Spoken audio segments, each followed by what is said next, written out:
50, how are you? How you doing, man? How you feeling? Doing all right. Doing all I'm right. in good spirits. I'm in Athens. Athens. I'm in Greece. Doing I'm on tour right now. Still on tour.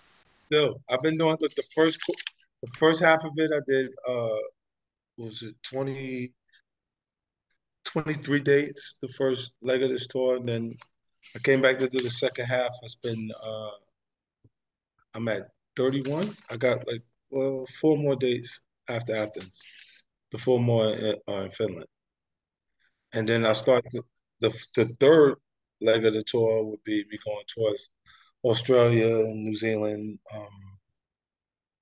uh, Africa, because I'm heading in that direction, and then maybe Wow. yeah, the Asian countries. So it'd be like Taipei, Thailand, Taiwan, Bangkok, and Japan. I haven't been to Japan since the anger management tour, so I want to get back out there and do What was that, something. like '05, right? Yeah, Oh, yeah, it was yeah. Anger management was '04, '05. Yeah. so how many countries total are you looking at now? So it's been This one 30. I was looking at. I wanted to make a real world tour, so I really want to go around the world before I call it finished. Because this is the first time that I haven't released the album before the tour, and I think like people might have misinterpreted what I was saying, but I was pointing to artists that I saw that were able to sell out big arenas or stadiums, and they didn't have to release new material. Like I made a comparison with Prince because he would say, "I'm performing tonight," and would sell out that night. You know what I'm saying? Like he would do a live event, pop up at a live event, just go perform somewhere because he felt like performing that night, and then say, "I want to do a concert tomorrow," and then it would happen. And it was because he made so much quality material that half the time when he did the show, he wasn't doing the stuff that I wanted to hear. I wanted Purple Rain, and I was getting a piece of that. And then he was going to do the other stuff that he creatively wanted to do and perform. So, like now, I'm moving around, and I think hip hop coaches because it was a baby when I fell in love with it. It's growing up. It's obviously getting bigger, and as a genre of music is the fastest growing genre because everybody's participating in it. I think the one that loses, I think R&B music we're losing it.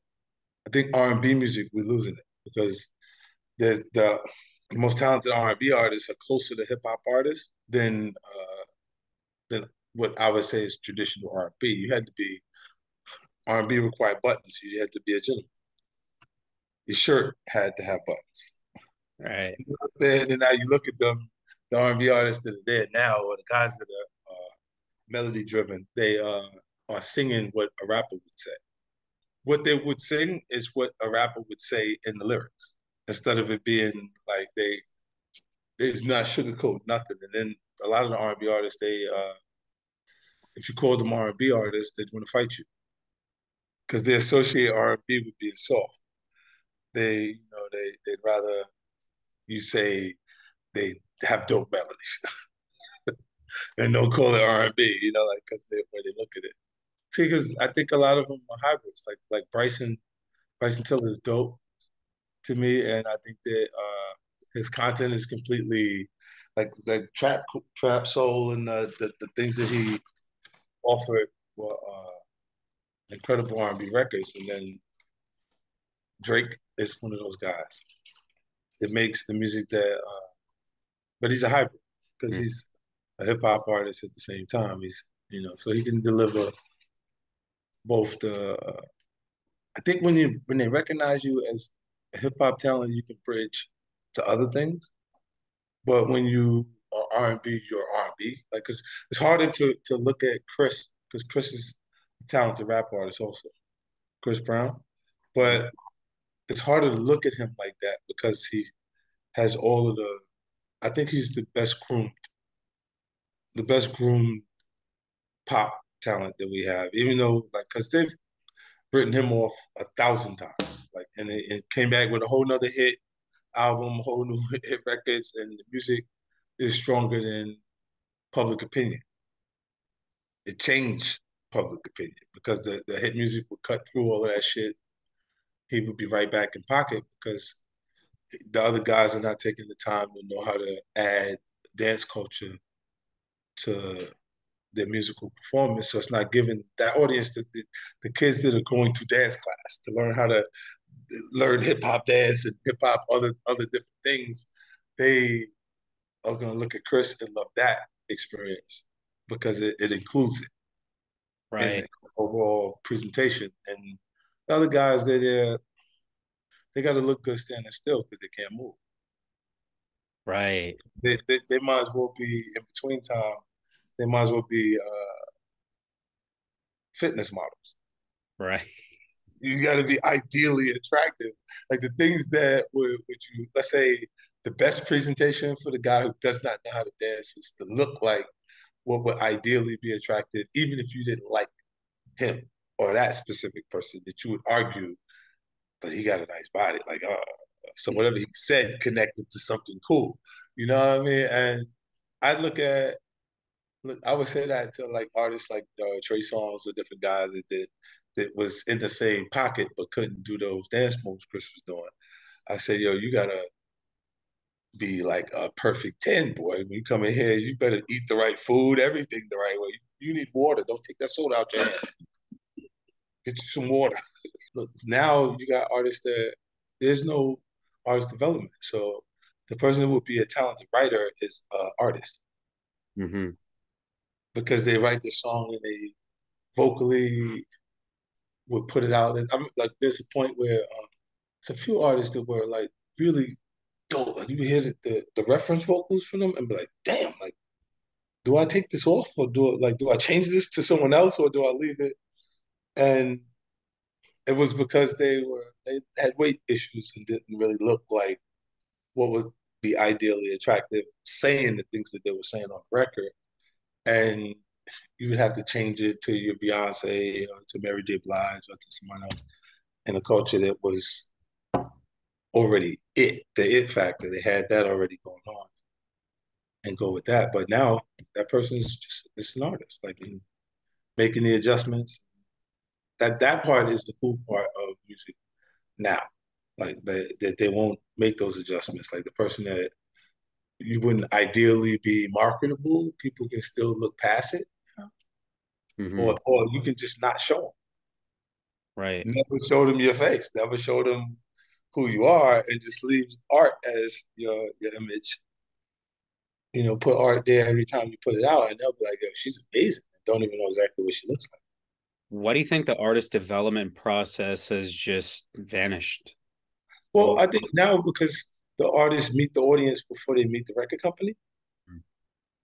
You know what I mean? Because they can go to look if in the private space that I'm in right now, we can take the computer, put a microphone out here, and record vocals, and I could go to YouTube and find producers and buy the track from them and upload it to my iTunes right here. You know what I'm saying? So when an artist is not, it's been traditional for artists to blame the record company for them not being successful. But that's when it wasn't all their job to make the connection. Mm. When it becomes it's all their job to do it, they got to do what what I learned from the product managers in the production department when I was at Columbia Records. What I learned from the radio staff and stuff that was going on there. What I learned from the street team point, like I went through a boot camp. My deal at Columbia allowed me to be in the building as an artist instead of someone that they wouldn't offer the information to. Hmm. And I went there every day like I worked Yep. there until I kind of had some sort of sense of what was going on. And then when I got dropped from Columbia, because I got shot, then I got dropped off of the label. When that happened to me, the information that I acquired is the only thing that saved me to get back. Because if I didn't do that in that time period, then I wouldn't have been prepared for when the phone stopped, when they stopped answering the phone. And I came back to do things with write for other artists. Like they would call me the track masters to write. Like I wrote Paradise, the vocals you hear Amy Marie singing for LL Cool J's Paradise record. Charmaine did the reference vocals after I sung it, but they wanted it to be hood and then still be melodic.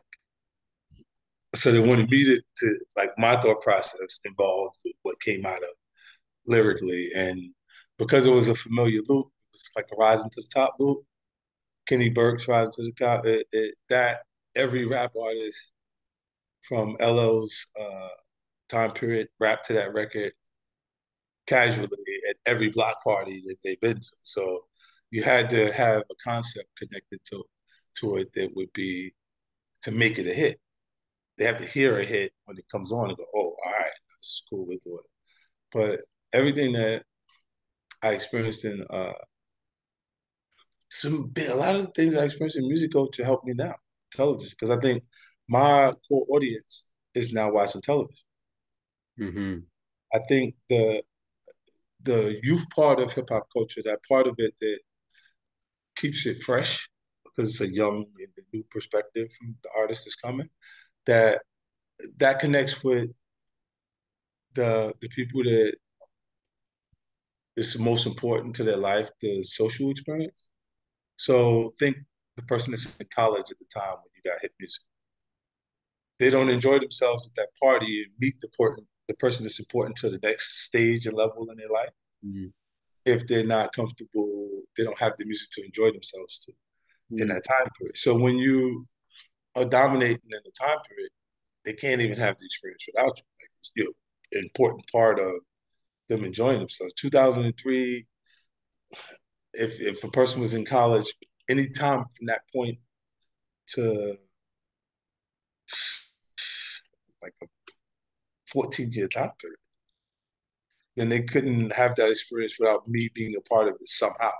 And then when that happens, you go like who they met when the music was playing. It's the theme music to their lives at a point where they are in that phase of interacting with other people to find someone significant.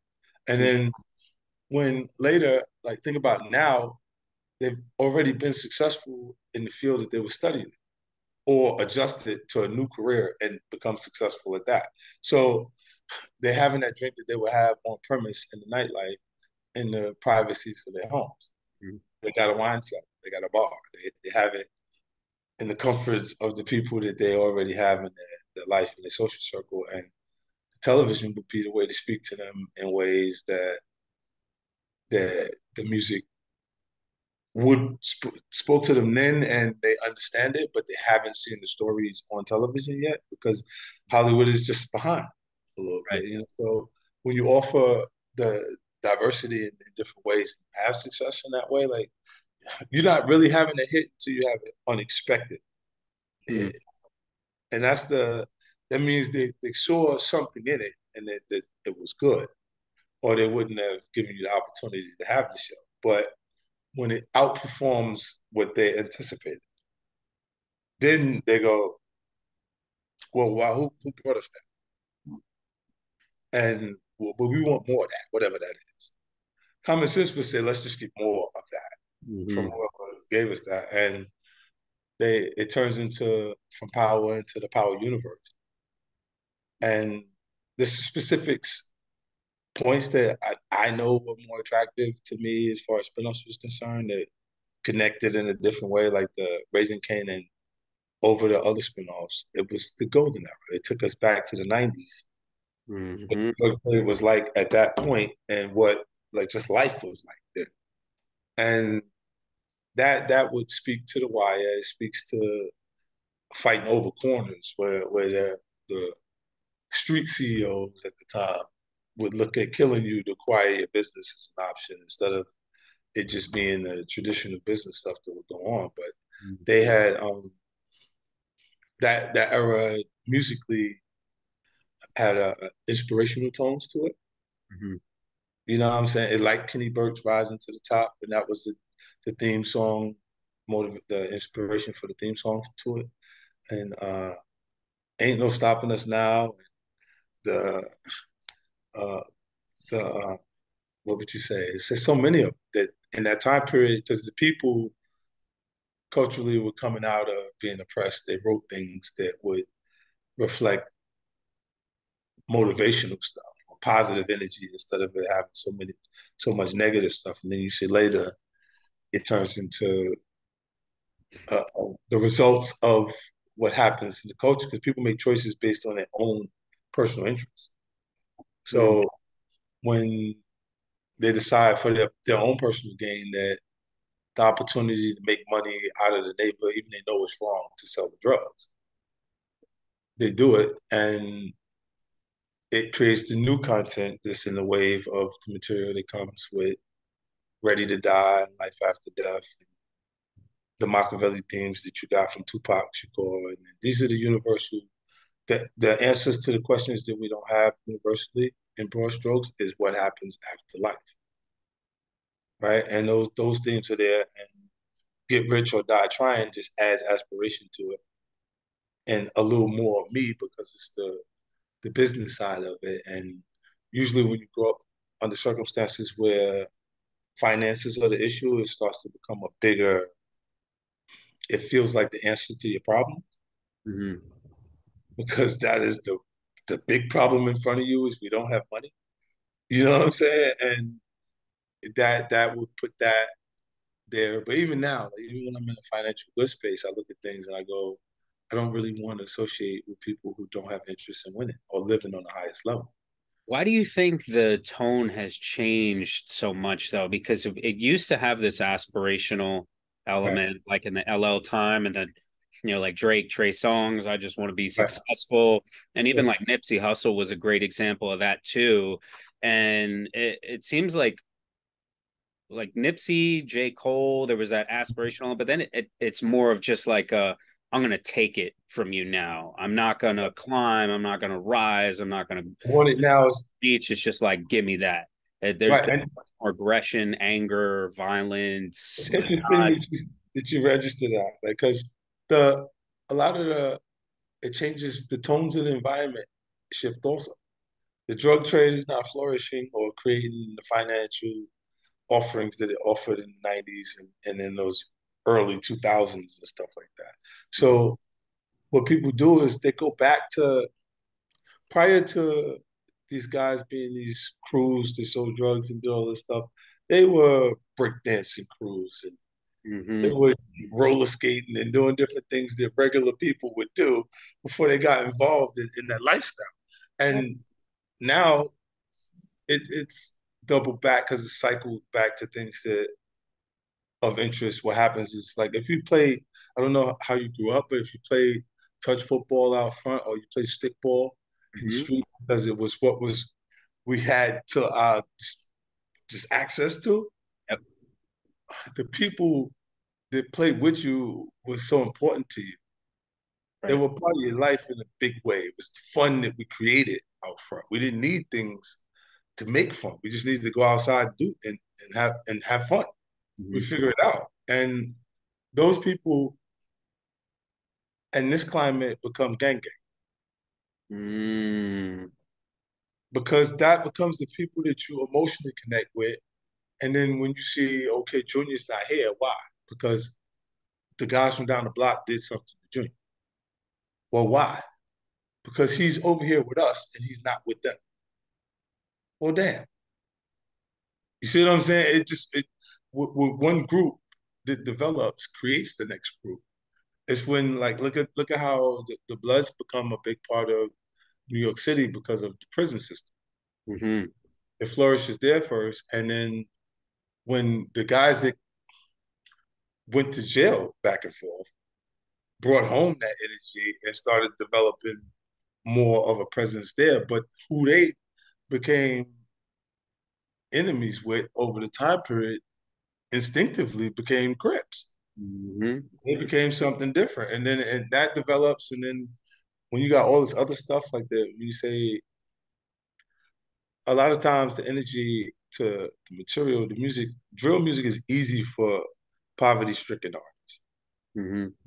They understand what to say already. They know what the energy is. They know what it's about, and it's just their voice over this track. That's the same kind of track, the same kind of flow on it, but they can just insert themselves there because they got these issues. And usually, those guys that are enemies were previously aware of each other and once functioned around each other well. And then they part ways and they become these two separate entities and, Mm-hmm. and fight each other. You know what I'm saying? And it's just like very rare that you see everybody just get along or have one idea.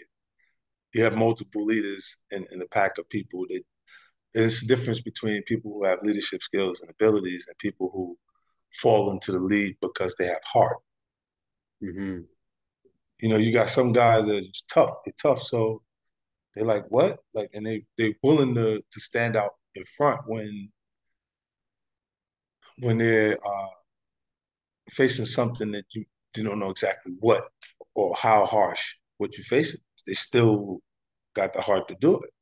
You know what I'm saying? So, and then this comes, it goes even back to when the real issue is race. Prior to the gang situation being there, like the big issue, like when hip hop is growing and I'm first falling in love with it, it's coming out of you get your ass kicked for just being black on your way home. Mm-hmm. You know what I'm saying? And then it evolves from that to you being from this particular area. You get your ass kicked because they try to fend that off by banding together, and then it turns into the guy who was standing in the front, who had the heart to stand in the front, becomes someone that we see that's in the lead because he stood in front of us, but he don't have leadership skills and abilities. He's just a tough guy.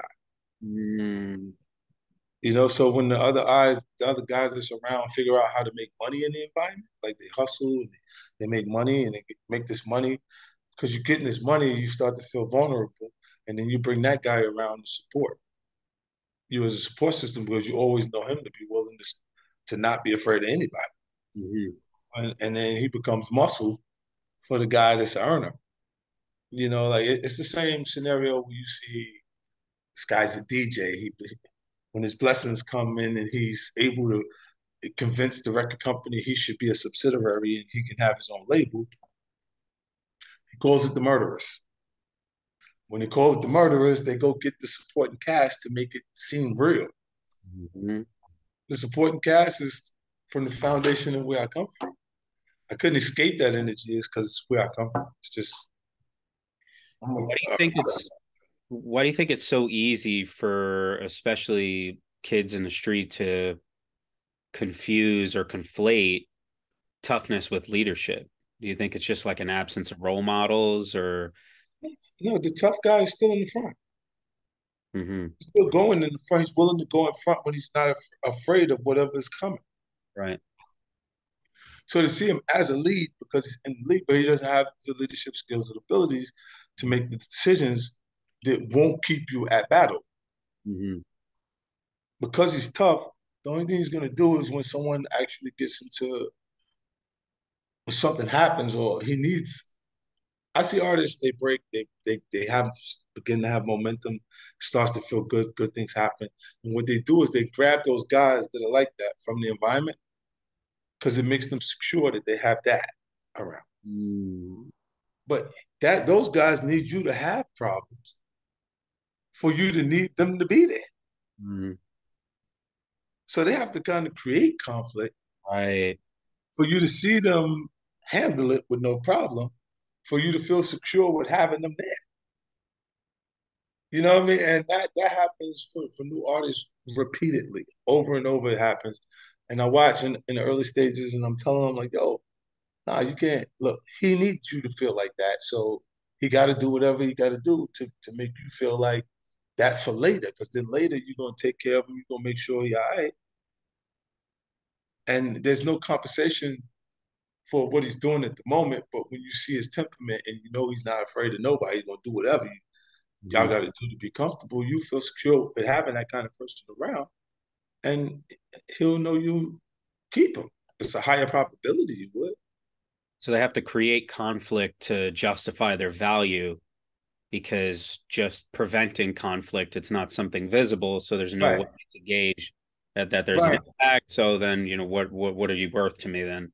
yeah, Brian, I have a relationship with Robert Greene. He wrote the 48 Laws of Power. He wrote Mm-hmm. 30 Strategies of War. He wrote The Art of Seduction. I was just on with him like 2 days ago. We did it Zoom Okay. together. Right now, in The Art of Seduction, it has a one of the laws, and I said the laws connect to hip hop culture. The short Mm-hmm. of the law connect to hip hop culture and urban life. They understand how relevant it is. The long portion of the law is when it becomes complex because it's where he takes the history buff in him, the historical part Mm-hmm. of it becomes why it's grounded in this one of the laws. Now look, they'll go when one of the laws say when you destroy, destroy completely. Yep. So it says to the neighborhood, it says don't shoot them, kill them. Mm-hmm. Because if you get into an altercation with them and me and you, let's say hypothetically, me and you got into an argument, you said some shit I didn't like, right? And I go, oh, okay, well, fine. And I slap you. I feel it's gratification because I slapped you at that. But I'm slapping you at the wrong time, Brian, because you got this situation going on at home. You got this other shit that's happening to you that I had nothing to do with, but it's part of why you behave the way you behave with me. And because you on the edge of what's going on right now, you go home, you get the gun, and you come back and shoot the shit out of me because I slapped you. Mm-hmm. Now, the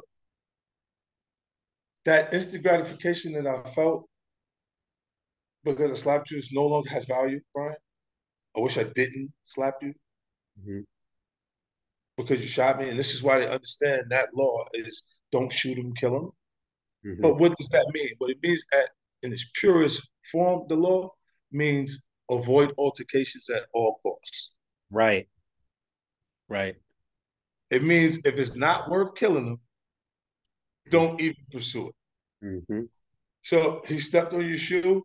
All right, yo, what's wrong with you? Say pardon me, man. You step on my shit. You know what I'm saying? But don't push the situation further than you have to push it because he stepped on your shoe. See, once it's a violation, if I'm working for my stuff to keep my stuff nice, and you come over here and you step on my shit like it's nothing, like I'm nothing, and you step over, it's not the disrespect of the shoe that is creating the motivation.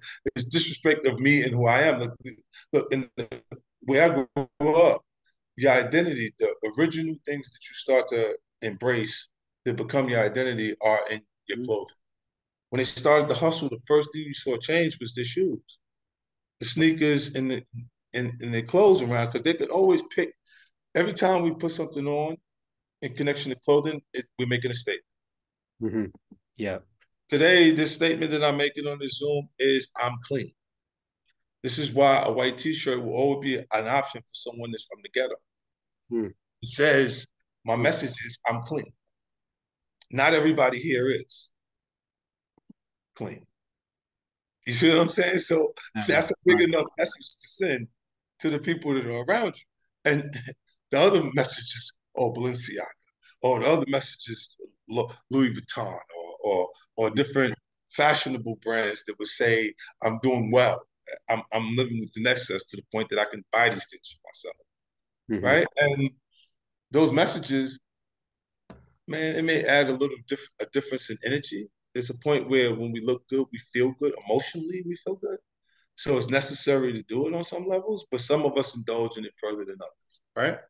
Mm-hmm. And for me, at this point, that I don't get so excited about it because I understand the production cost of it. The information changes it for me. Right.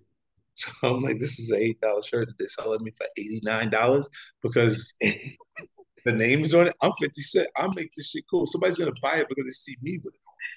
So now tell them I said send it to me for free, Yep. or I'm not gonna wear it. You see what It's I'm saying? it's funny how the music, which is a reflection of the culture at the street level, has devolved in some ways in terms of it has this tribalism to it.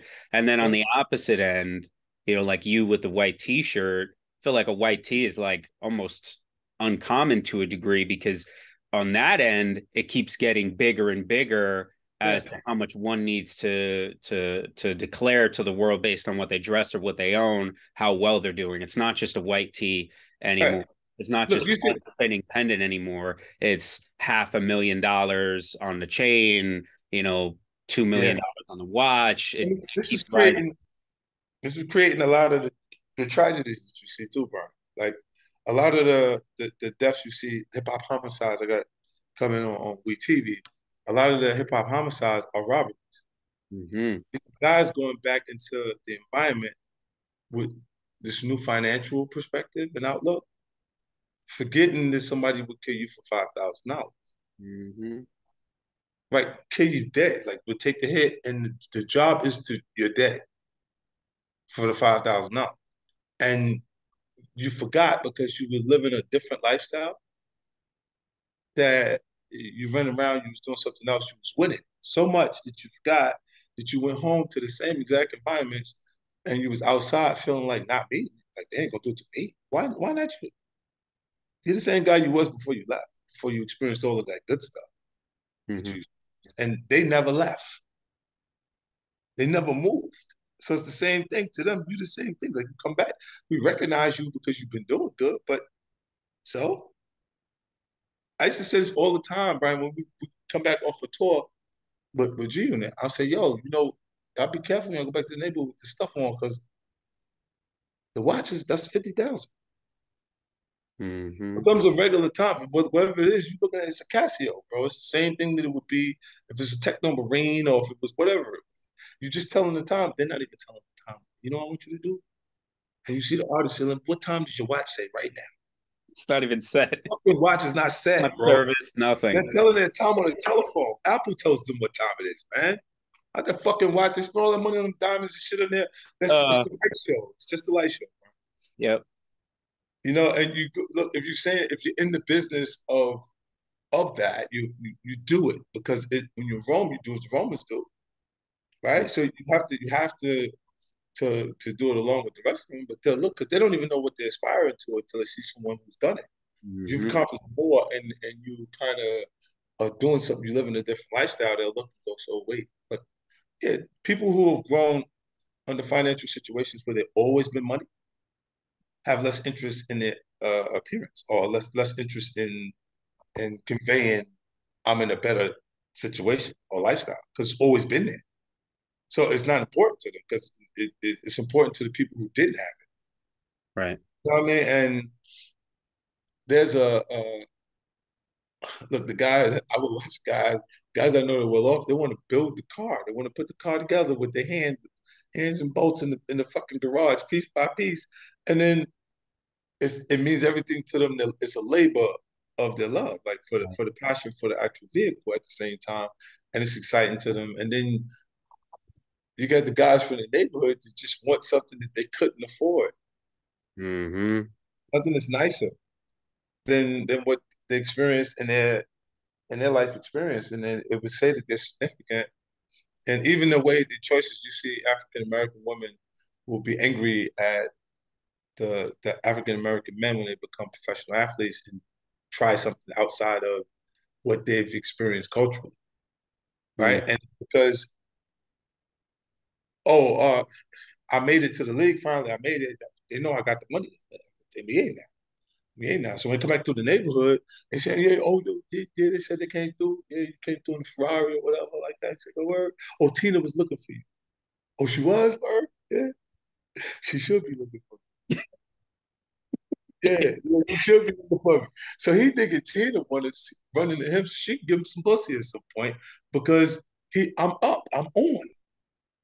She want to do that. And now look, the nicer, now say what you want, but I say this. The people that I see have nicer things in the environment that I grew up in had nicer looking women in the passenger seat.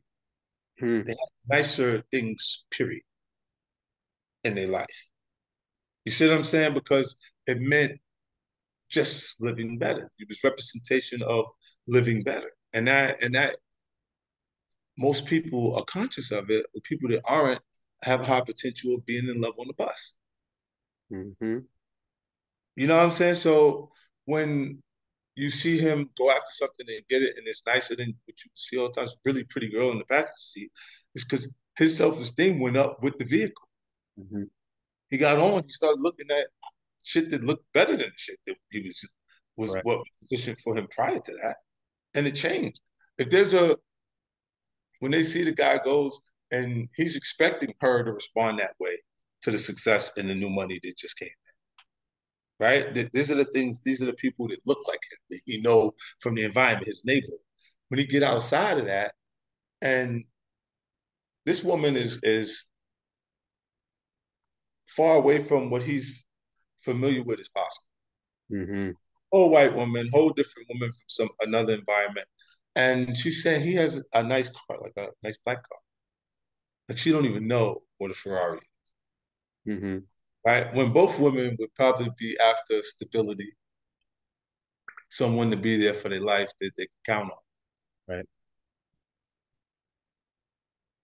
Her not being aware of what it is, and you can come to the house and look, and her father may not even have a Ferrari, but the money to have a Ferrari's always been around.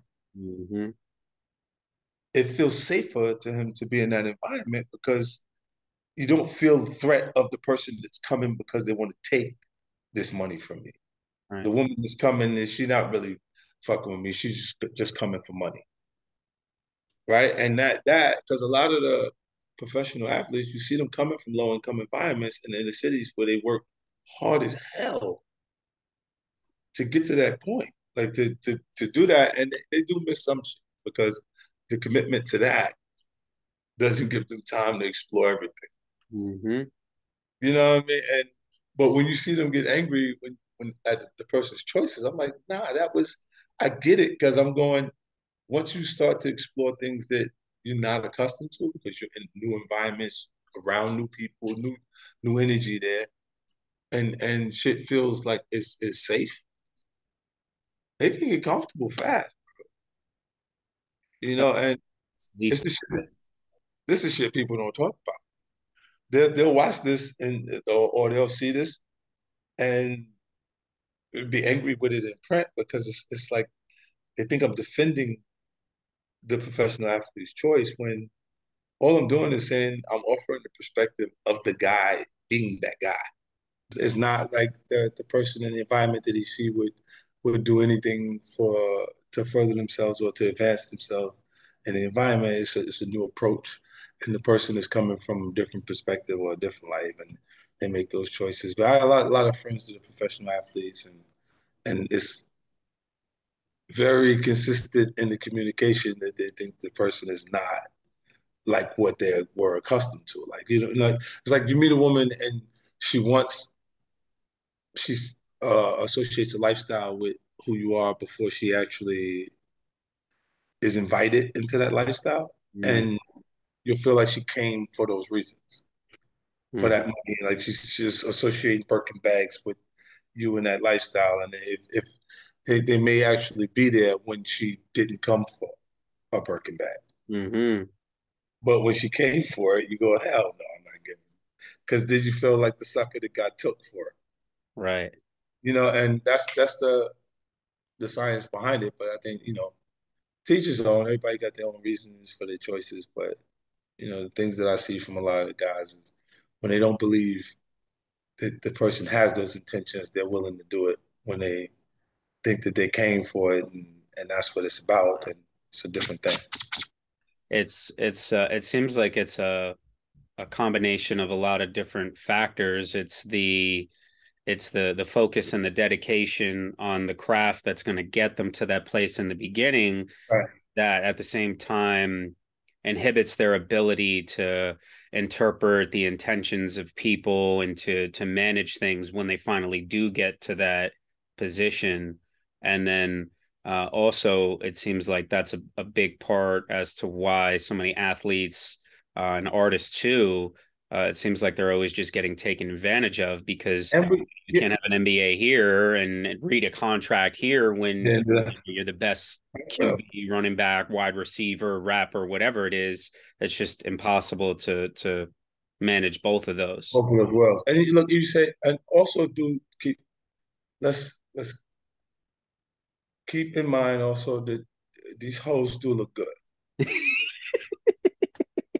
See now, look, The so, temptation is greater. the women that are completely focused on their appearance, the where that is their largest asset, and when your ass is your largest asset, Mm-hmm. and they're looking to parlay that into a different thing. Look, and it's interesting because when you get involved in different areas, you got to be more conscious of it.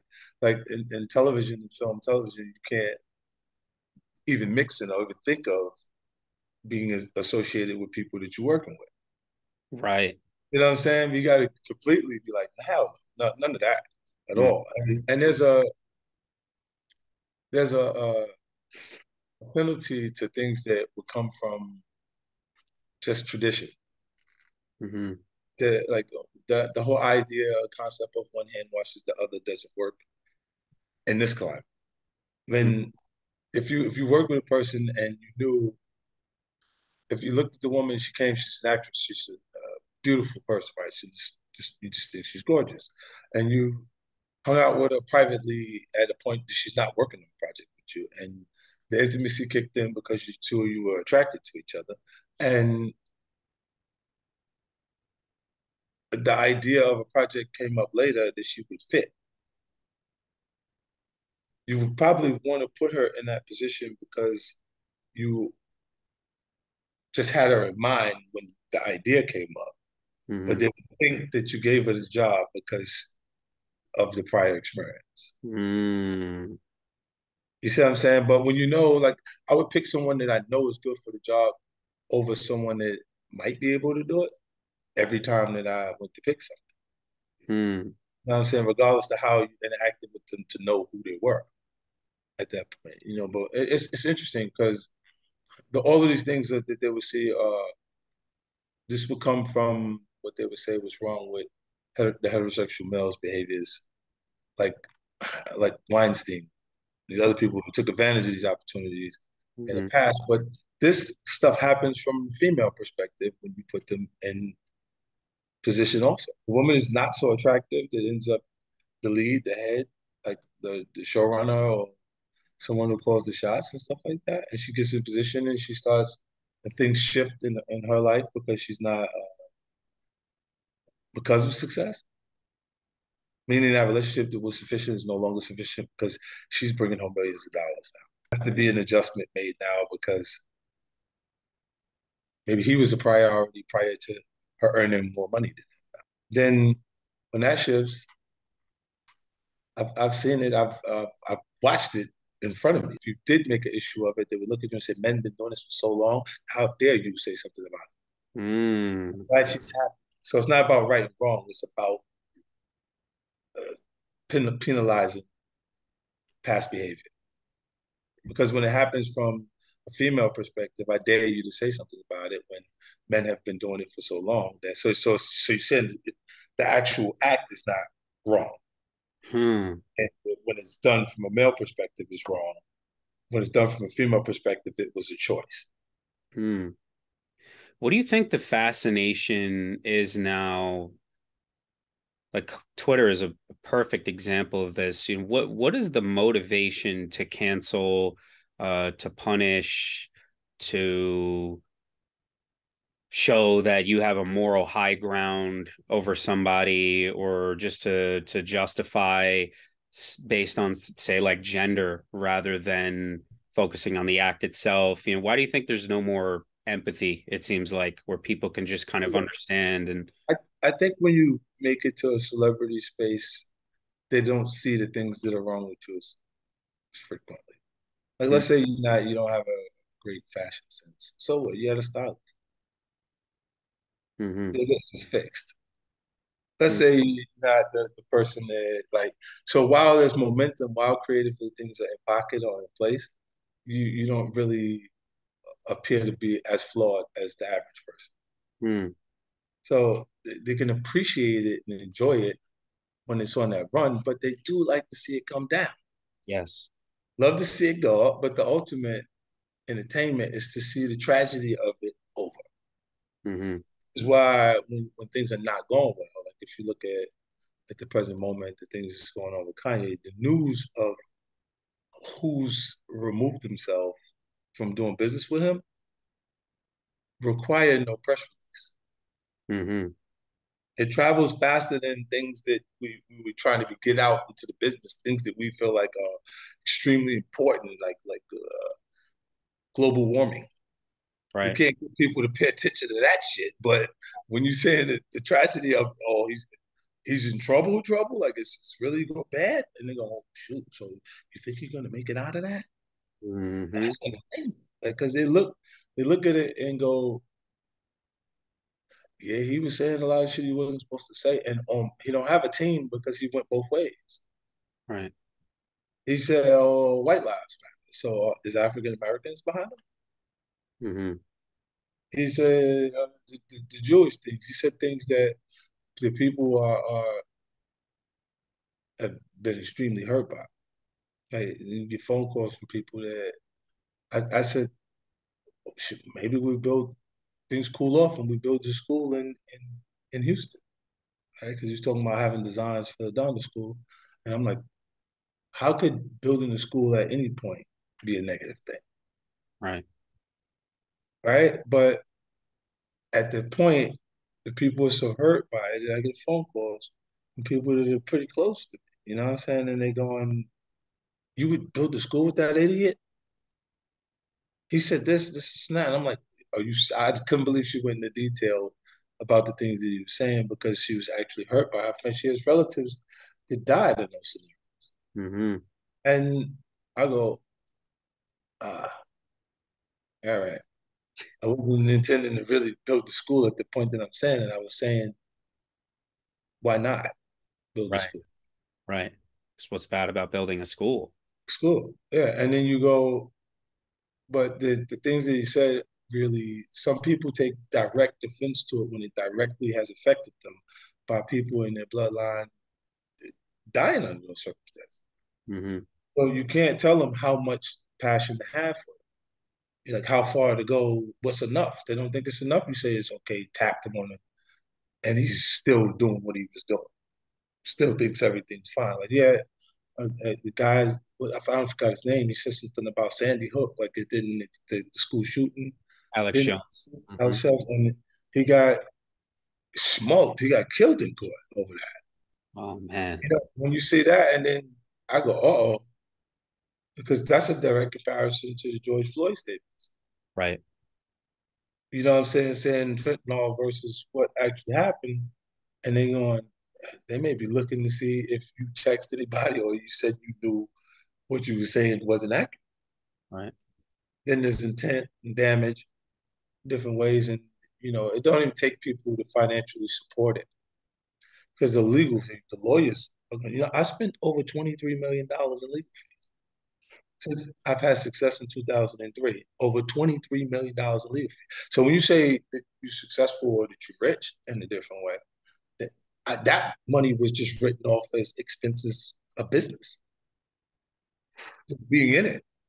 And you go, I'm going, what is, I'm like, when I look at it myself, really said how much you spent on that, I'm like, wow. The only thing anyone can do in America is sue someone. Yes. And you're going to sue, the lawyers are always going to pro bono or say, we'll defend you in exchange for 30% of what we receive off of this because we do see a case here. You could get a lawyer and sue someone for cheaper than you can go see a doctor. Right. And well, they'll look, the doctor will look for an exchange for his work. Instead, the lawyer is going to come to you and find the case that he thinks this person might have deep pockets, and we'll defend you for in exchange for 30% of what we recover from it. Hmm. Then after you get into it, oh, wow, and they've been doing a lot of work around it, they come back looking for another 8%, maybe. And then could we get another 8%? 8% of something you have coming that you invested zero money in going to get. Right. It's not a lot to give up. You're still at 52% of whatever comes in without putting anything out. You feel that? So a lot of people that take that deal.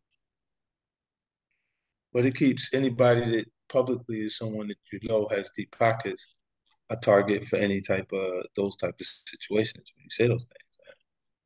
I One think thing that's always interested me about this, whether it's what's happening with Ye now, you know, the momentum of it, first one domino, snowball, right? It got crazy.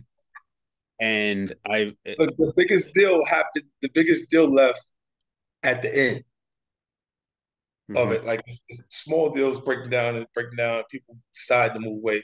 And then the bigger deal, it goes all the way up for it mhm. to break the bigger deal that's there because they stood a chance to make a lot of money together. You know what I mean? And then Do you think things roll in the opposite direction? Like with you, there was Power, Starz. I think you had to come out of pocket for that, for most of that, right? They felt like they were just rolling the dice with you versus now podcasts, Everything. mo- Yeah, it's in all everything. business. It was In hard to get in, but then now the dominoes are just falling. It's just snowballing and it's accruing just massively. you could build momentum It in, works in either way. positive ways and negative ways. Yeah, it's the same thing. It's just when you start to build it in positive ways, it's stacking a resume of things that is winning. Like look at Variety, Deadline, uh, Hollywood Reporter. My phone reaches more people than those publications Yes. directly, Hmm. right? So what does the benefit of having the announcement do for me? All it does is notify business insiders that if they wanted to work on a project that would match what I'm doing brand wise, Mm, that makes sense that they need to get that project over to me for me to hear it and see it. Because mm, it's a high probability that we'll sell it in this climate. Because other shows, they see the other sales taking place. It gives them a signal that we should go over there and do this with him. Why? Because he just sold that to them and he's selling this over here and it's that. The momentum when they bring it in and it's the right thing again, it'll sell. mm, You go in cold and you got a cool project, but they're not sure that they should be excited about it because we didn't buy anything else from these people. We're not sure that these people can deliver. mm. So You know, that's the fact about like how you start that build up of momentum of things that's coming. Because other than that, then the announcement would mean nothing. Like I reach a bigger audience. I've been in front of over 500,000 fans that I can influence to watch television. While I'm supposed, well, technically, I'm on my day job, right? I'm doing 50 Cent stuff. I'm on tour. right. Away from, as soon as I become, as soon as you add success to producer, I become the most popular television producer in the business Hmm. because I have a presence and audience with television watchers, people that are viewing it from, I established that through music culture. Hmm. How many millions roughly has the tour brought in for you 50? And have you done it all independently? Yeah, majority of it. I made a lot of money on this tour Crazy. because I'm doing arenas and stuff like that. I don't have a support act. I'm doing the whole show. And a lot of the Live Nation early on, they didn't see it. So I did it to start it to on my, on my own. I had to balance it by saying that I'll eat whatever doesn't work out. And when it all sells out, I don't need them for nothing. I like to talk to them though. I still talk to them and have communications because I like having communications with people when they know I don't need them. Right.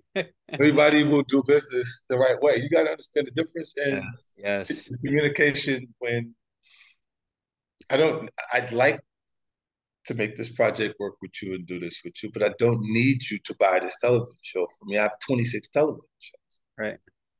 That's a big difference in that and coming saying, yo, I have this idea. I really want to make it. And Hmm. I'm talking to Chris Albrecht and I'm trying to pitch power after we've pitched to everybody. And it turned the nose at that. Yep. You know what I'm saying? It's a whole different perspective. And I think that's part of what you were saying with the building that momentum in a positive way versus what happens when momentum comes the negative way. You know what I mean? Like, Hmm. and yeah, and people move away from you when it starts to feel negative.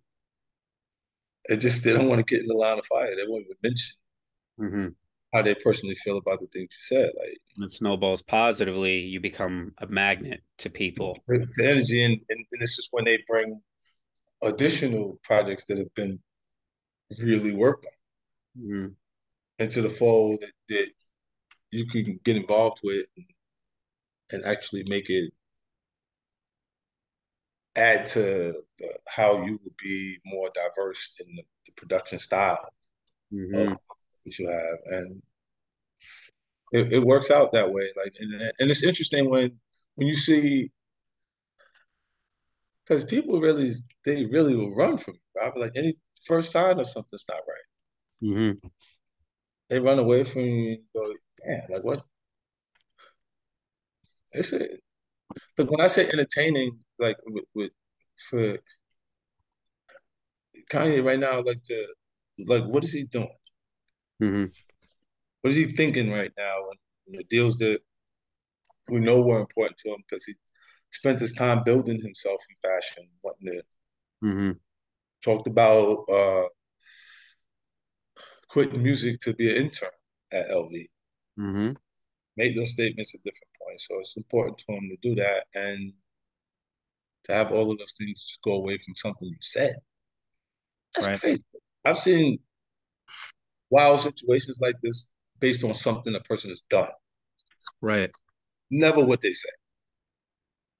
This is the first time I'm seeing it being based on something that you just said the wrong thing. Yep. That's crazy. If you think about it. It's pretty terrifying. Yeah, If you remove what he said and just base it on that he said something and all of this has happened, yeah. it's like how come you don't worry, like you don't worry about that, No. but your whole MO is speaking your mind, and it's always been. Well, look, they got me from the repair shop. Our culture loves things that are damaged. Yeah. Right? Like, fun facts about 50 Cent. Right? And immediately, the first thing that pops up is he was shot 9 times. Hmm. Right? You go poverty-stricken situation I'm coming out of. I don't know my dad. All of these situations that people in Middle America would look at as reasons for them to be damaged. Hmm. I don't see it as damage. I see it as my grandfather was my dad, my father. I see Hmm. it as my grandmother was my mom. You see what I'm saying? So I just everyone has a replacement. Where I'm from, there's more people who don't have both of their parents in the household than Hmm. people who do. Right? So it doesn't feel like there's a disadvantage or anything connected to that that would make me. I'll give you an even clearer picture. Look at this. I had two artists. I'll pick two hip hop artists, right? That have been profound, have been really prolific artists within our culture. That have very similar things happens with different responses, right? So you go Eminem's mom, the drug usage was a part of it, and he would do, "Sorry, mama, I never meant to hurt you. I never meant to make you cry, but tonight I'm cleaning out my closet." And then Tupac's mom also had some drug usage and shit involved in her experience. And he said, even though you was a crack fiend, mama, you always was a black queen, mama. And Hmm. I think the tones of anger and the difference in the two of them and the artists are the M's anger is coming from things were supposed to be right, and Tupac's statement is almost like a terms of endearment in it because it's like, well, we always was still all I had. Hmm.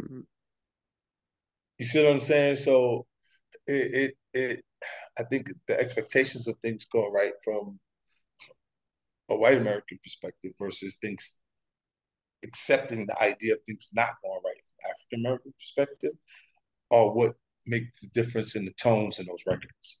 Hmm. You see what I'm saying? And it's both the same scenario, but different ways of expressing the experience because of the difference in the two artists. And, Hmm. and I love him, and I don't think people credit him for everything. Like I think the growth of our culture should be also a trophy for them. Oh yeah, definitely. When people don't see where they fit into it, they don't actually indulge in it. They don't invest themselves in it, and they damn sure don't spend their money. Hmm. And he's been you had those Vanilla Ice situations, those guys that came that were not respected and accepted by Yeah. the culture, just were big, and even they were bigger. They were big fucking artists because Yeah. there was still an audience out there. Besides baby, Jesus. They saw themselves in the artist. Mm-hmm. So when the guy comes along that you see and experience is authentic, it does it gives everybody a way in. Mm-hmm. And me personally, my career is a reflection of it. My association to him, prior to my record coming out, the most I've seen a black male hip hop artist, male solo artist sell was 5 million copies on Tupac's All Eyes on Me. It was double CD. It was the first time I seen something go diamond. Hmm. And to have my first album sell 13 million records, if you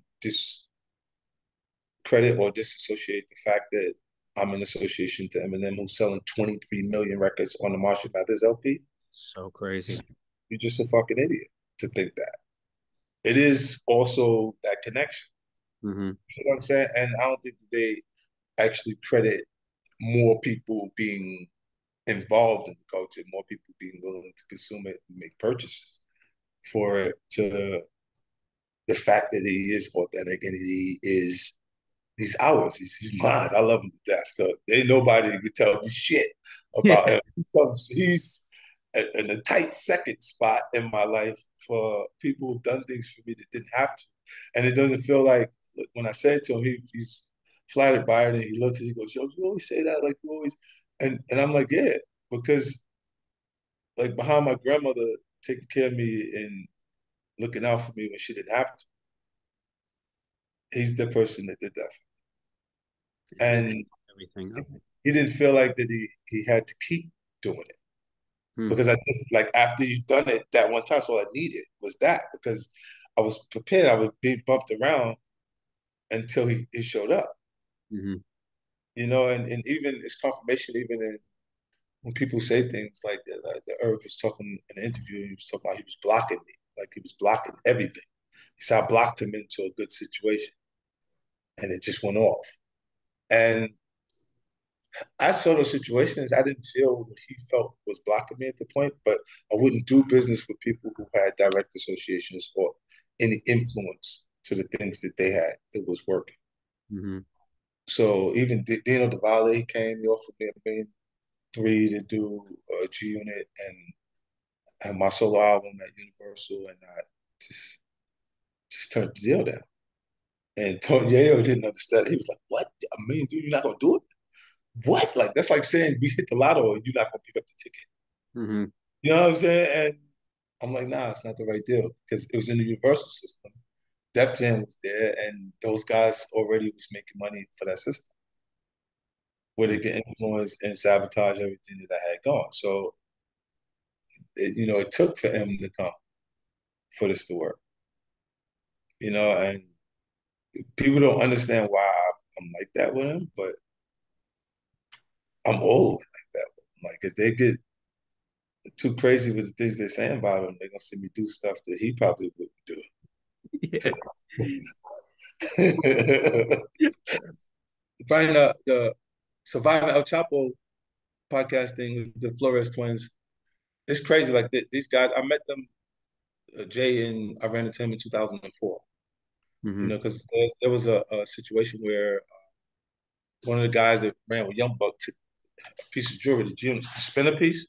He Yep. had went to Cabrini Green Projects in Chicago and used the piece that says "Get in free." Like, yo, G-Unit, yo, what's up? Let me in. It's like Mm-hmm. the worst area to go to in Chicago at that point. And ended up one of the guys with him got shot in the hand, and robbery took place. They had took the piece from him, and then they tried to sell it to who would have that kind of money around that could pay for it.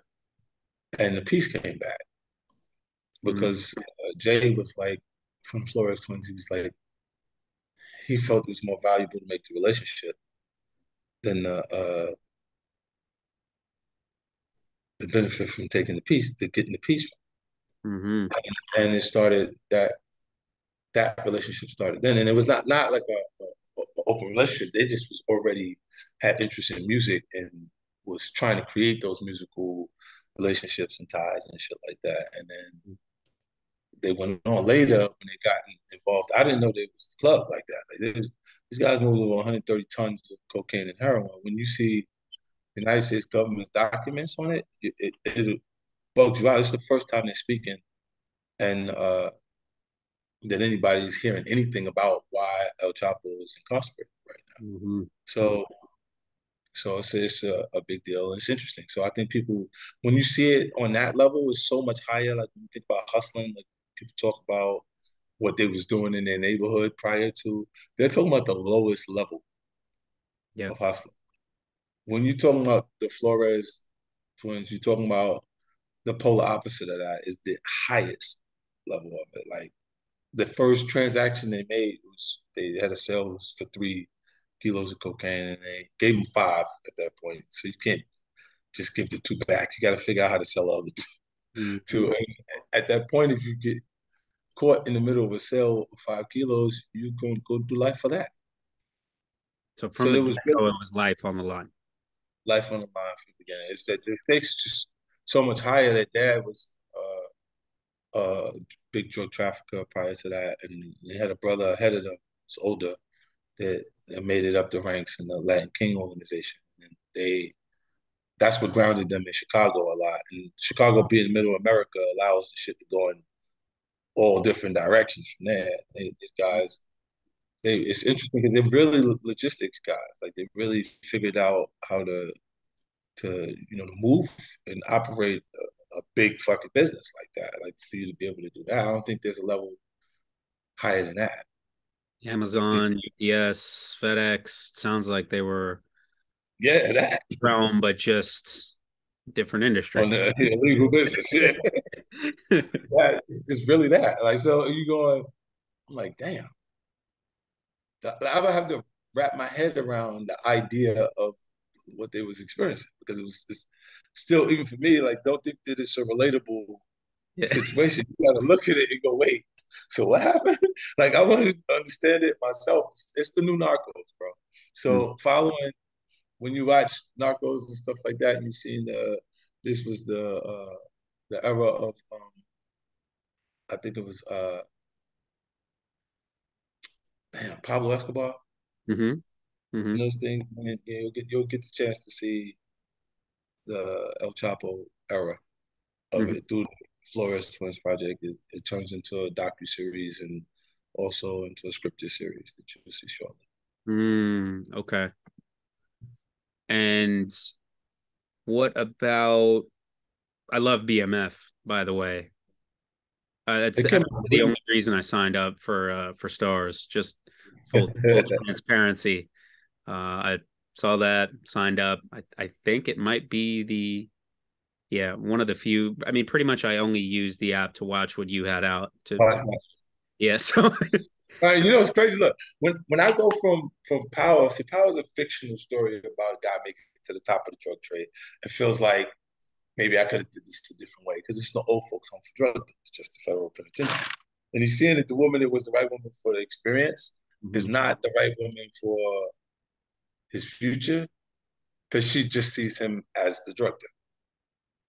And coming off of that and the success of that, I said, what will organically be the next thing that works is what's grounded in true story, like in a real story, real experience.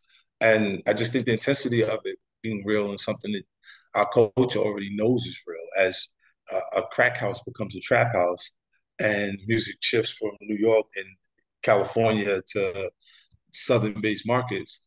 That is the largest indictment that took place since then. So I know that the audience that is watching Power understands what that is and how it connects, and they didn't understand. Stars didn't know what the fuck it was when I was bringing it.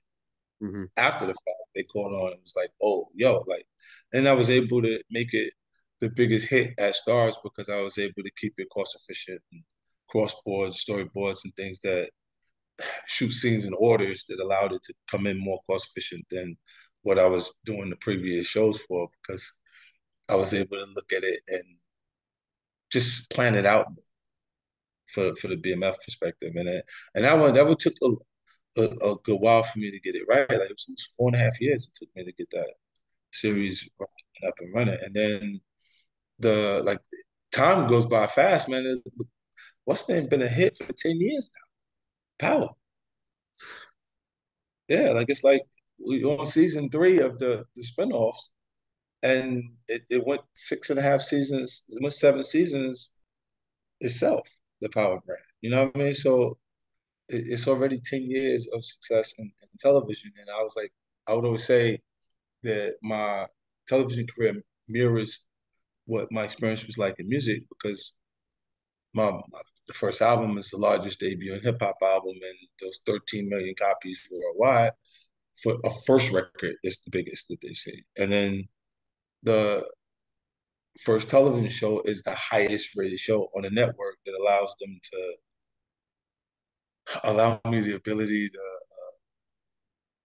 to create direction Mm-hmm. because they'll follow me. Like when I'm saying BMF is next, they're going, okay, and they don't know why, and it still went next. It Right. means that it gave me enough leverage for Mm-hmm. him to still get it there. And then when it works, they go, oh, yeah, he's right. You know what I'm saying? Like, because the audience did embrace it, and it's it's exciting to be able to do these things. But if you look at the thing at the foundation of Flores Twins, you have what's at the foundation of BMF is two brothers.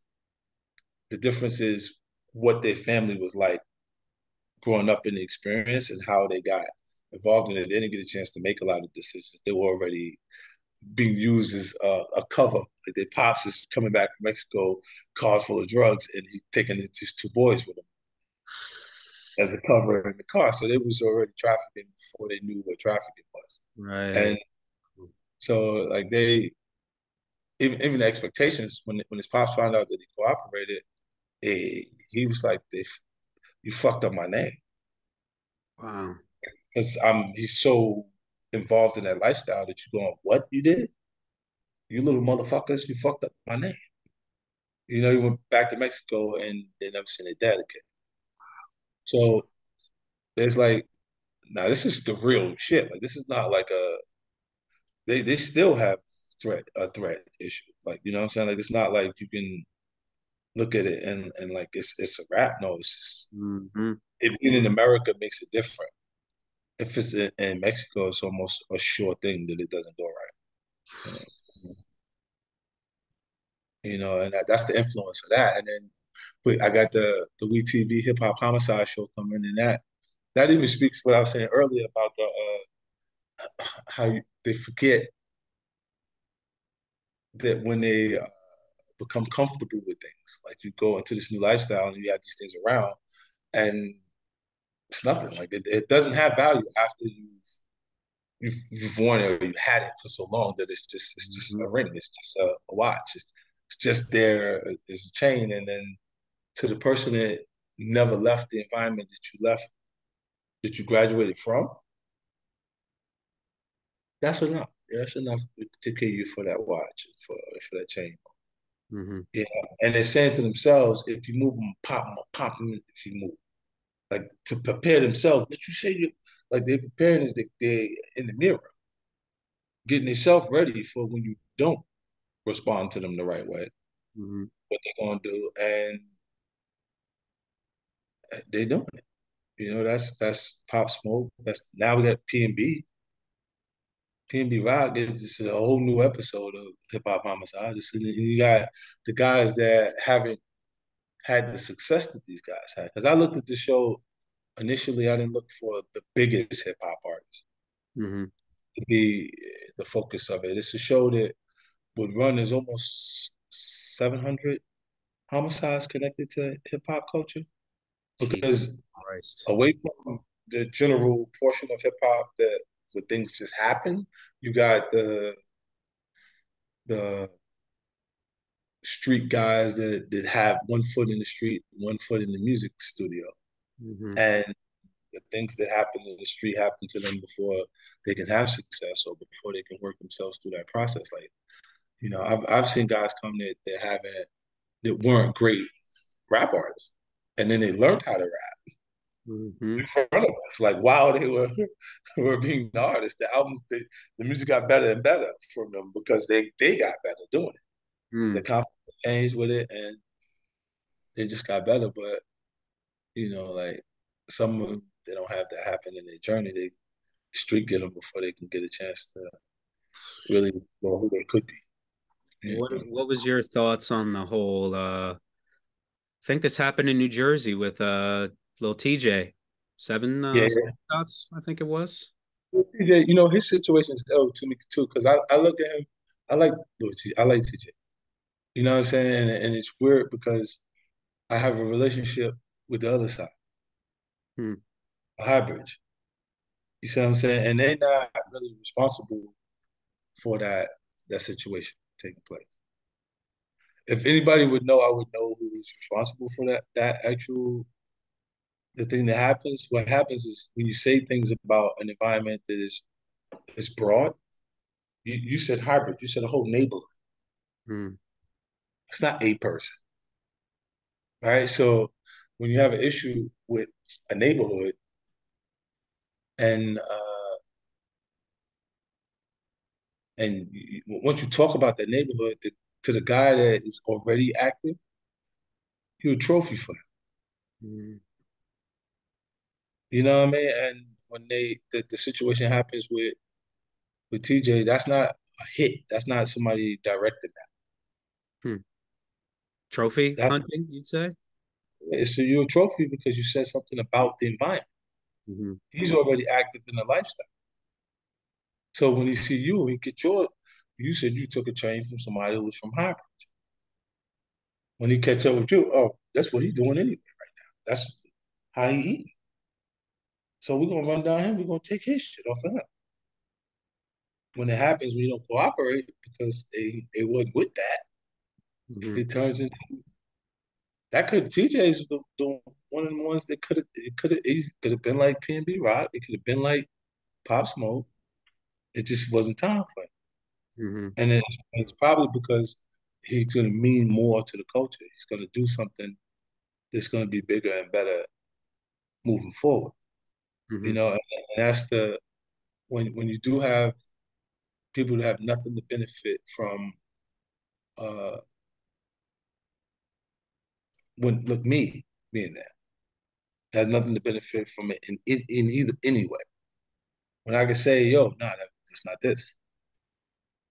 It gives him the ability to focus on what really matters for him. And Hmm. that's using the experience and using everything else that you go through. Because artists have historically made powerful moments out of painful situations, even if it's their relationship, to break up in their relationship, or Kanye's car crash and he being shot 9 times, whatever it is, it's always like a painful moment where there's vulnerability, there's different energy in the material and identifiable human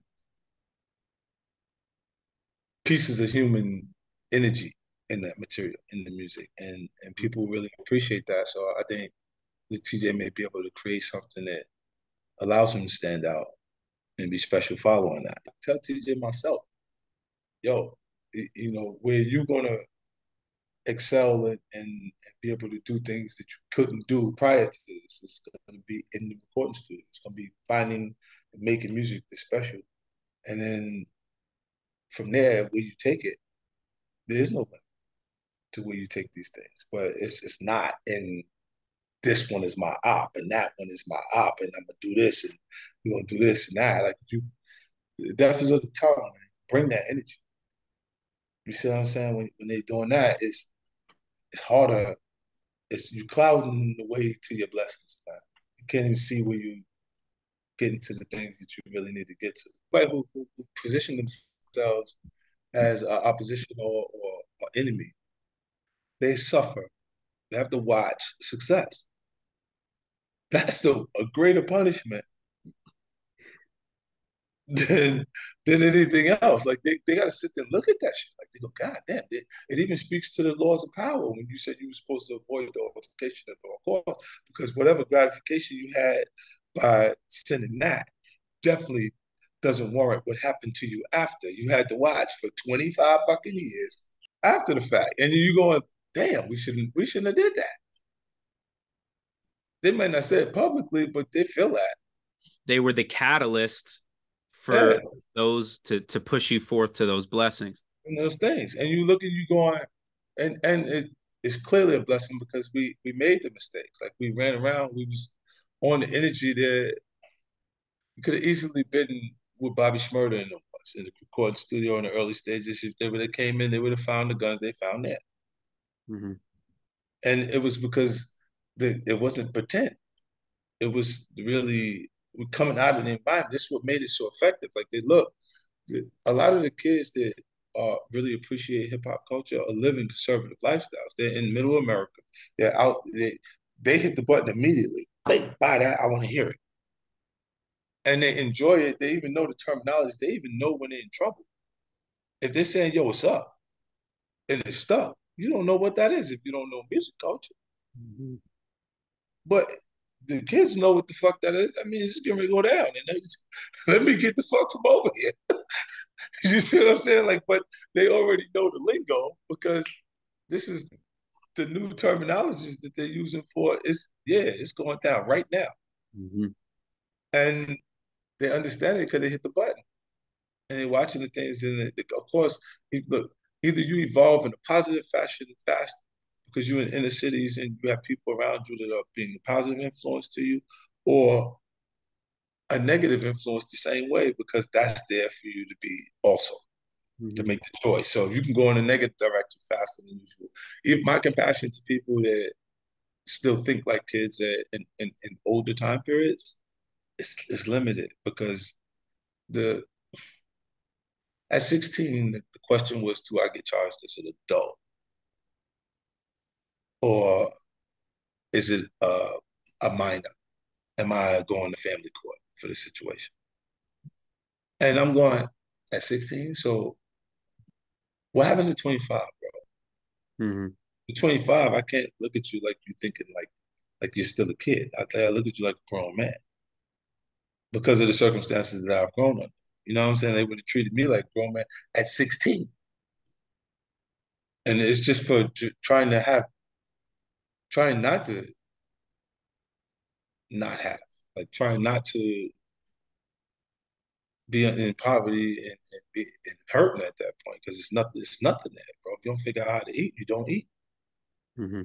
And those are just the true circumstances. When people they try to make like it was a little bit different, but unless you're considering a cheese sandwich eating, now you get the big block of cheese, and then you gotta try to Mm-hmm. cut the thin piece as much thin as possible, so you ain't no machine there to cut it like in the deli. The things that I have focused on in New York since 2004 was not being serviced there. Like I worked with for academic enrichment, after school programs, and things like that. That would in low income areas where they would didn't have the finances to program those things. And when I got to Houston, it was different because they had the HISD, Houston's Independent School District, was there and able to partner with me and financially match everything that I was putting into the program. They made it shined light on it. It allowed me to grow fast. I went from 3 schools, 75 kids, to 6 schools, and now 150 kids. Now experiencing my entrepreneurship program and the Unity Foundation. It's allowing kids. What we're finding is different. Is when you teach them information that actually applies to something that right now versus information that is like Christopher Columbus and some history stuff that they go, how do I use this moving forward? When they can make the choice, pick the category, and then acquire information about it because they chose it, it's their idea, it's their passion. And when they get to the idea, say, okay, so now what do we need? And you go, well, we need money. And they go, okay, so now we're gonna show you how to fill out applications. Mm-hmm. It took out of 75 kids, 69 of them ended up employed because they had the idea themselves. This is not somebody telling you to have this idea about what would work right now that you thought that you could do the research, make it happen. And once they came to an agreement with their peers, this is what we're working on. We're gonna do this, we're gonna do that, and this is right, real stuff right now. Like I can Google this stuff and it's accurate. They go, yeah, give me the application. Yep. because I got to get the money to make this happen. This is real. This is not Practical. like simplified and broken down and specifically to each one of the categories and areas that they're there. And then look, the banking systems, the Chase Manhattan Bank people came from different establishments to express what they would be looking for when you was asking for loans for your business and different things. Information that I know adults, full blown adults that haven't had that experience. So I'm like, yo, the kids, it's exciting to watch them. They go, I'm the COO, I'm the the CEO, I'm the yeah, official, and they're telling you that out the gate. When I did the hustle tank, I'm so proud of that program, man. That I talk about it. I didn't talk about what I did. I put millions of dollars in the New York City school system. Like, and please check. You see what I'm saying? Like, I did it to, and it gave money to other existing organizations, so it wouldn't be me having to run another business, an additional business. Like, I worked with Bette Midler's restoration project. Where we did they over all of the green in the city. You know what I'm saying? I built my own park out in the South Side of Jamaica, different things, and then I worked with all of those different really cool organizations. I still bring them up because they are the real deal. Mm-hmm. You know what I mean? And it was already tested and proven before I came across it. I just found a cool place to participate with them. And in Houston is starting is building fresh because they didn't have it. So now it's like Mm. 6 instead of 3, and then next year it'll be 12 instead of 6. You know what I'm saying? And it'll be, well, I'm damn near over their whole school district, and then I'll start to expand past Houston. I'm just picturing those kids talking to, you Yeah, know, bankers, lenders. Like I'm gonna see.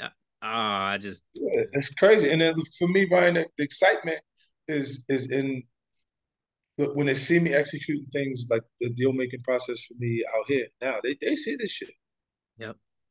away from it. So then it speaks to them about the program, about everything else, because they're associating everything that they're doing. Their parents are saying, no, you're gonna go to that part. You're gonna go to that. Because they're gonna give you some real shit there. And then when they're saying that, it turns into like when they watching when I'm actually executing myself in my actual career, and it turns into they look at that like, see, he's doing what he was telling us. They go, wait, everything that they're excited about, different seasons like when we did the comedy music festival out there, Tycoon. Mm-hmm. The Tycoon weekend was the Texans opening weekend. So the Toyota Center that was a day no one desired. Do you understand? Like they gave us the venue on a day that no one desired to have that because everybody's going to be at the Texans. Yep. You know, who's going to go watch the football games, football season now, and we still was able to put 15,000 people there. And they looked at me like, yo, okay, let's give him the other shit days. So what's the status with is it every sports team in Houston And now officially yeah, like all of them? I had the Houston Texans, I got the Houston Rockets, and I have the Astros. Yeah. So there may be other sports teams like a football team that I don't know about, like a soccer team that I don't know about yet. But that's pretty much the big league. You know, And Indiana Pacers, something there too. Indiana Pacers, yep, that's official. Champaign and Cognac, Indiana Pacers, and the Sacramento Kings. You know, so I'm working. This like, and eventually, you know, look. When you say Remy Ma, we don't know him. When we say Hennessy, you know, I don't know that guy. You know, and he's not necessarily actively working on things in the community that affect people that are in the community. So it's a different thing. Like when they see me start to actually have interest in it, and this is legacy. This is when people really have value for you when you've done things to affect their journey. Like these kids later, they remember this program. They went to school. I've had kids have perfect attendance to the program that had days. They didn't feel good enough to go to school, but they made it to the program after school program because they said, "No, no, I don't want to miss that. Like I can't because I want to go because look, I made it where they get paid $10 an hour at the program, so they don't want to miss that while they're doing the after school program. Like they get paid, so it's about you hustling. This is what it is. This is about, and I'm already applying it where there's a benefit to you actually just being in attendance at this project. So it's very rare that they don't. There's something happen if they don't show up to that actual program because they put it on their list of things that they want to do that they're passionate about because it connects to what they came up with at the present moment. It's not. It's rare that you say, "Yo, you gotta think of a business. Come on, we're gonna do something right now. What do you like? What are you passionate about? What do you want to do?" And let's develop it where it makes sense and it can actually work right now. Imagine if every child woke up every day and, regardless of what happened the night before, the morning of, they were so excited to get to a learning environment where they're going to have their potential manifested and these ideas identified, and go through these processes with credible instructors who've been there, done that, and are still doing it, Right. and take that knowledge and apply it to benefit themselves and the people around them, short term and long term, for their life. If every child grew up like that, this world Yeah. is completely different. Completely different. And I mean that they are going to make the decisions that are going to change and shape how things are in the future. You know what I mean? It's just when you look at them, I'm excited. Like I get the gratification out of watching, doing it after the fact because I see them changing too. Like I see them not excited by others like others because they got their idea down. Like they got no, I got it's got to be like this, like that, and they bring in different things. I received a award for they gave me an award for it was like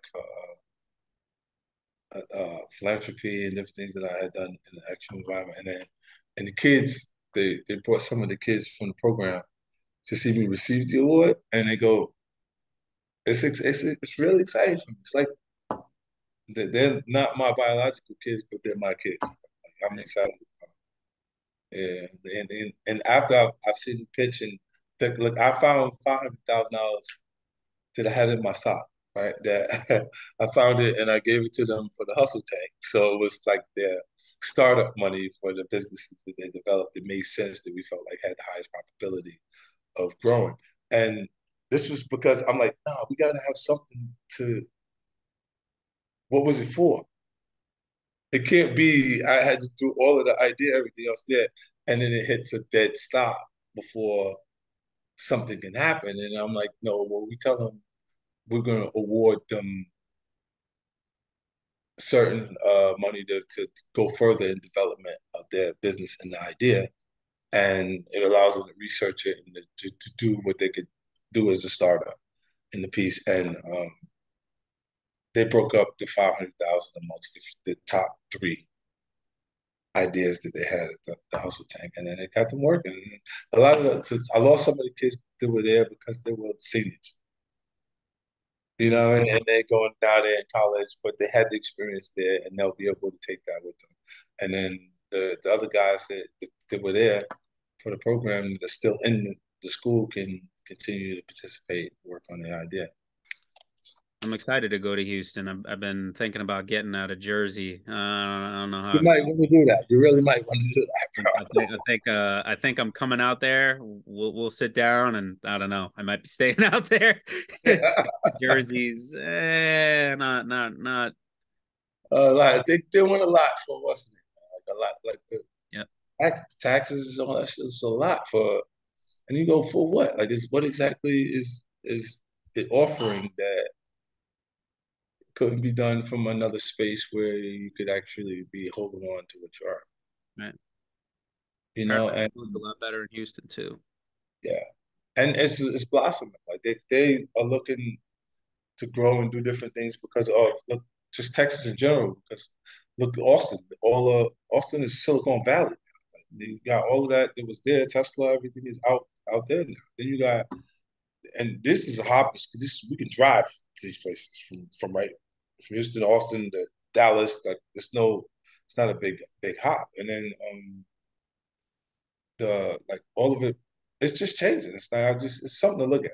Like it depends on the person's personal taste of pace because they might Miami might be a sexier thing for them. Mm-hmm. They may look at Vegas, Nevada. You see Mark Wahlberg and talking about moving out and starting their stuff there. And it's just common sense would say they wouldn't stay in California and in New York City what they financially would be asking for Mm-hmm. you to places like that. I even feel bad for the professional athletes there. They don't have the option to move their business. They have to play there and pay taxes there. And when they adjust like that, you gotta adjust too, just based on what actually means something to the fabric of your life, bro. Like, Mm-hmm. and it's good living. When you get a chance to see, here's the truth. When we gang out there together, we're gonna really have fun. But then you'll see, because even that, I got the Scott box. I got a Scott box in every game. You want to go to the basketball game? I got one. You want to go to the football game? I got one. Go to the baseball game? I got one. I got everything. Amazing. Amazing. Yeah, yeah, I'm there. I'm there. Sold. Start looking at houses now. Like I get a head start. Find something by the end of the month. Figure it out.